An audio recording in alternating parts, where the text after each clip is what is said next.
Hey y'all, Shelly here with a tip for hospice leaders. So I'm continuing on talking about manageable caseloads because we've established that that's the most important thing to the hospice nurses.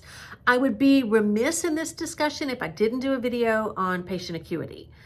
So we did ask the hospice nurses if acuity is considered when determining their caseloads, and 27% said yes and 73% said no. I will tell you that acuity in hospice is very different than it is anywhere else in healthcare. So basically what acuity means is we're just determining how much time is required to see this patient and to meet all of their needs. So in the hospital, we're just looking at physical mostly, but in hospice, we have to look at three different areas. So we're going to look at physical.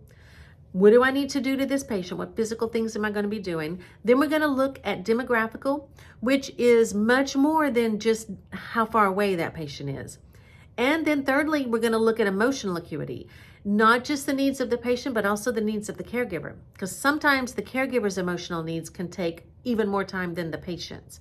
So we have to put these three things together and determine how long it's going to take to meet that patient's needs. Now, I have actually done this in a tool where you can just plug in the numbers and it will give you an acuity. I'm not putting that whole tool here because it would get complicated. But if at the end, I will share with you how you can reach out to me and I'll share the tool with you. But let me show you what it looks like to do the acuity on a patient or during a day when we count acuity. So as you can see here, the first patient over here is an acuity level of 3. The second one's an acuity level of 2, and the third one's an acuity level of 1. These are relatively common patients that we see in hospice, and these are actually all patients that I have taken care of. Together, these three patients are going to take 6 hours and 15 minutes to do all the care they need to meet all of their needs and to document all of that.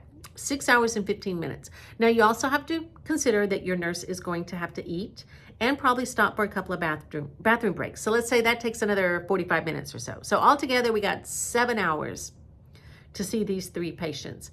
You could probably squeeze in one more patient that's an acuity level of 1, and that would be putting your nurse right at 8 hours for that day.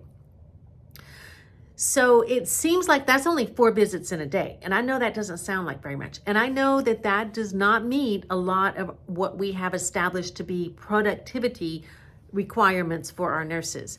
This is another one of those areas, though, in hospice where it looks good on paper but doesn't really translate, because if we are trying to put all of our patients into one point, it's not going to work. And what happens is one of two things. Either the nurse tries to see all of their patients that they have to see, and they're working 13, 14 hours a day, and they just get burnt out, and then they quit. And then you start that staffing cycle that's so hard to get out of. The second thing that can happen is the nurse is not able to work 13 or 14 hours a day, so they're having to cut their visits as short as they possibly can. The patient's needs aren't being met.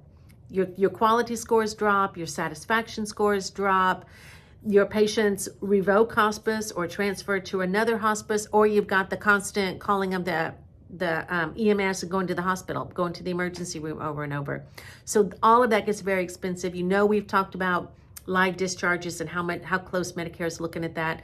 So your live discharges are going to go way up in this case if patient has a high acuity and the nurse does not have enough time to meet their needs because they have too many visits in that day. So as I said, I have a tool that is very simple to use. I'm happy to share with you. Just give me a call, reach out. You can go to my website, put in a request, and we can set a time to talk, and I'll share the tool with you and go over how to use it. And so I hope this was a helpful tip. If there's anything you'd like me to talk about, please let me know, and I would share it here. And y'all remember, if we work together, we can change our world.